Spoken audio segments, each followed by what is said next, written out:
Assalamualaikum warahmatullahi wabarakatuh. Waalaikumsalam warahmatullahi wabarakatuh. Selamat siang. Alhamdulillah. Salam sejahtera untuk kita semua. Om Swastiastu, Namo Buddhaya.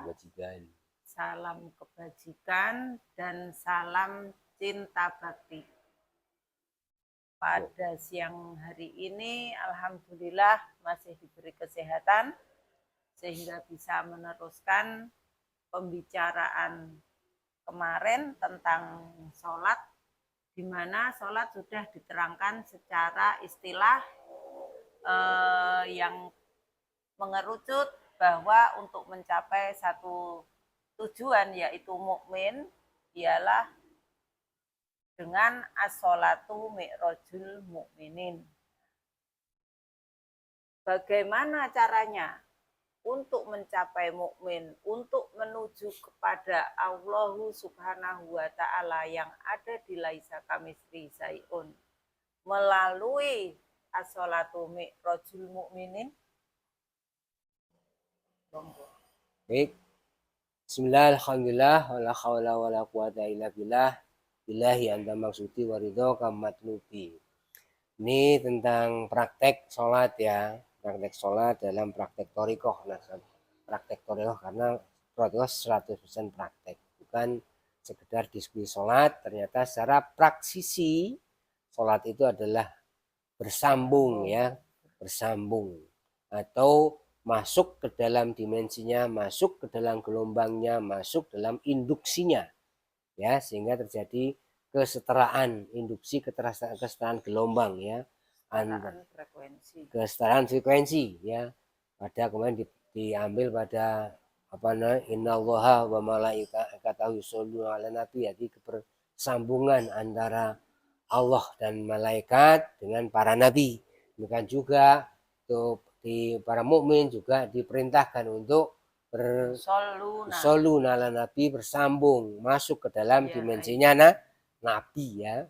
Allah pun masuk dalam dimensinya nabi dan mukmin juga naik masuk ke dalam dimensinya nabi. Nah, as-sholatu mi'rajul mukminin yang kita bahas sekarang ini memang hadis ya, hadis ya. Tapi oleh sementara para ahli agama ini hadis dianggap palsu. Tapi maknanya benar. Jadi ngeri-ngeri sedap kalau kita bicara hadis ini karena tidak ada yang mengujarkan. Padahal kalau itu benar ya, itu adalah justru sholat itulah jalan mutlak ya, untuk mencapai mukmin, jalan mutlak untuk berjalin dengan Allah lewat wasilah. Mutlak ya, bukan sekedar sebuah keniscayaan. Nah, saya memang pernah dapat dulu banjeli dalam suatu kultum di masjid yang cukup besar karena jadwalnya itu waktu itu nggak ada yang kultum, saya dipecok waktu itu. Dan saya sampaikan spontan tentang hadis itu dan turun waktu itu saya ditekor oleh pengurus masjid itu, Ustadz itu apa namanya hadis itu palsu. Nah, saya juga terkaget. Lalu ya tidak begitu kaget, cuma untungnya saya waktu itu jadi ustadz ya. Nah, hadis ini saya yakin saya telusuri, saya bandingkan dengan hadis ya, tentunya hadis yang utama ya, hadis utama inna asdaqal hadis kitabullah wa khairul huda Muhammad dan seterusnya. Jadi hadis yang paling sidik adalah kitab Allah, kitab mushaf dan kitab khotim ya. Itu yang paling sidik hadisnya itu.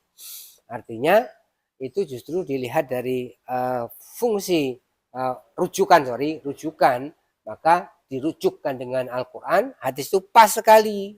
Malah pernah saya dengar dari penulis siapa itu ada suatu kitab namanya Nurul Ma'ani apa Ruhul Ma'ani ya. Itu katanya hadis. Bukan, ada di kitab itu. Ada di Ruhul Ma'ani ada. Ya, dari kitab katanya. Tapi saya belum membaca, terus terang hanya dari segi itu.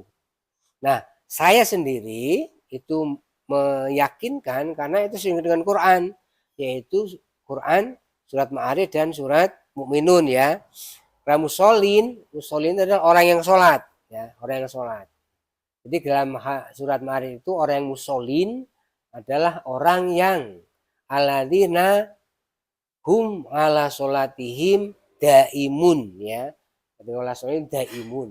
Kemudian dalam surat Mukmin alladzina hum fi sholatihim khosyiun ya.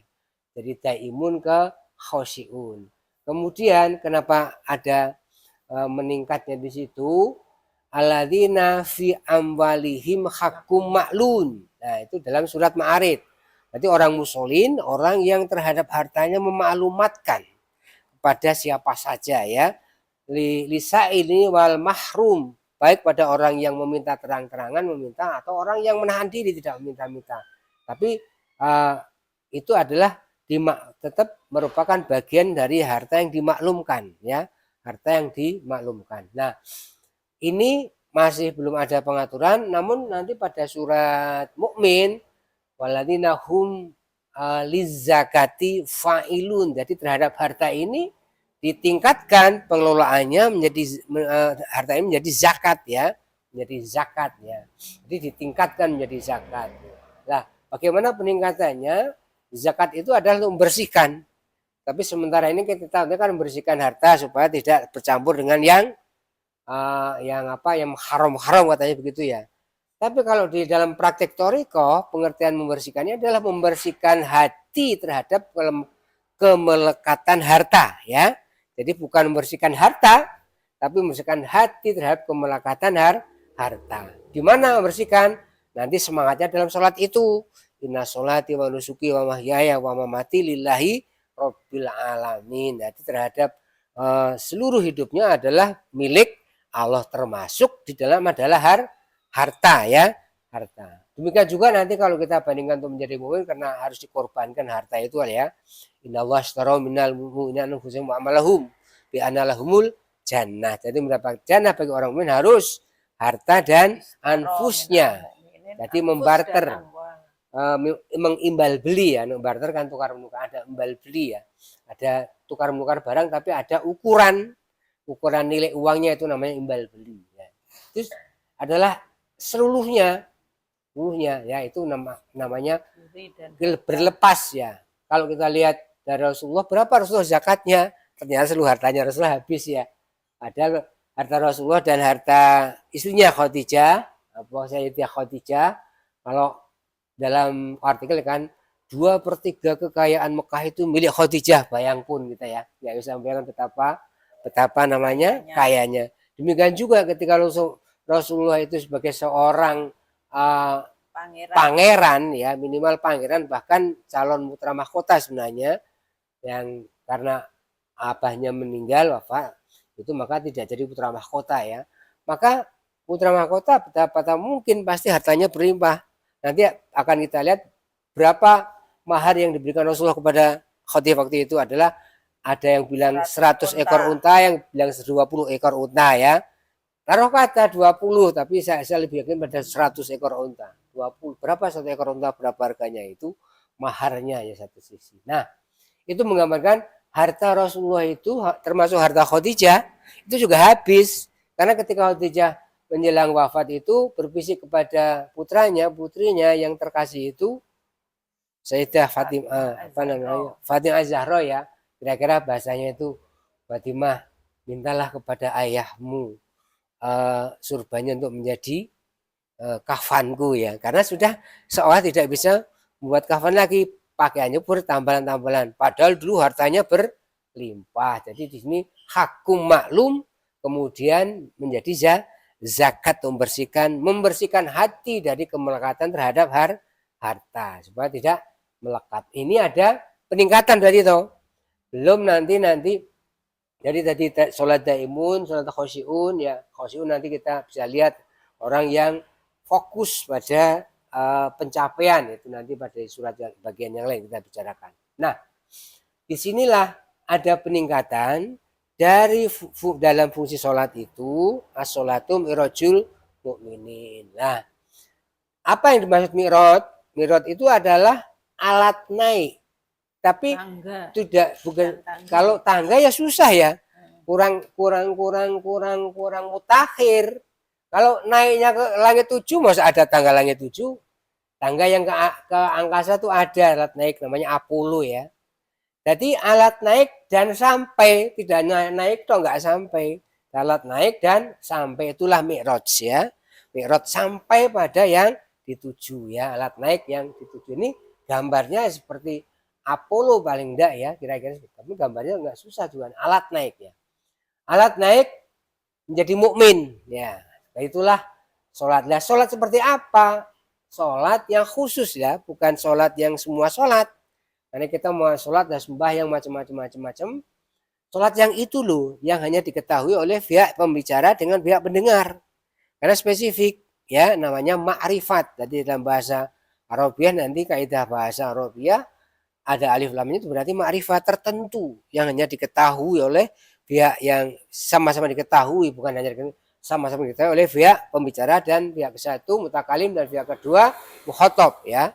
Itu jadi konteksnya adalah itu, konteksnya adalah sholat yang itu loh, sholat yang itu. Nah, itulah sholat yang mi'raj ya, mengangkat, mencapai yang dituju, karena mi'raj adalah dari kata ma'arij, ma'arij mencapai tujuan, tapi yang itu perjalanan, tapi yang sampai itu tujuan perjalanan biasa, tapi sampai itu titik beratnya adalah seperti itu. Nah, dengan begitu firm ya bahwa as-sholatu mi'raj ini adalah hadis, padahal pas yang pas sekali dengan Quran, dirujukkan ke Quran karena rujukan utama hadis adalah Quran, hadis yang paling sidik. Kalau hadis yang lain kita tidak jamin sidiknya, paling tidak Rasulullah juga tidak menjamin sidiknya ya.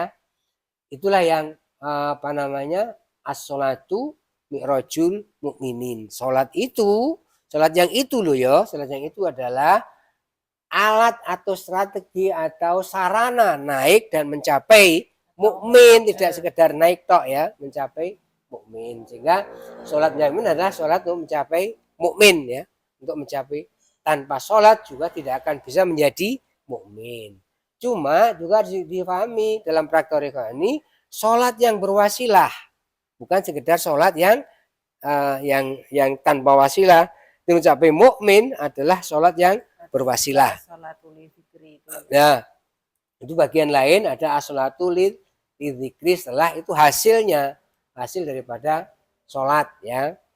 Nah, itu makna sholat as-sholatu mi'rajul mukminin. Ternyata bahwa itu sesuai dengan Quran dari surat Ma'arij tadi dan surat Mukminun ya, dan surat Mukminun. Jadi nanti ada yang musolin ini ya, musolin kira-kira orang-orang sholat ya, orang sholat itu kira-kira ya kandidat mukmin lah ya, orang musolin. Sholat yang tidak bisa lepas kemarin adalah yang nyambung ya. Kan ada sholat yang justru diancam oleh neraka wen. Nah itu nanti di bagian lain ya, sholat yang tidak nyambung barangkali itu ya. Kita bicara sholat yang nyambung dulu.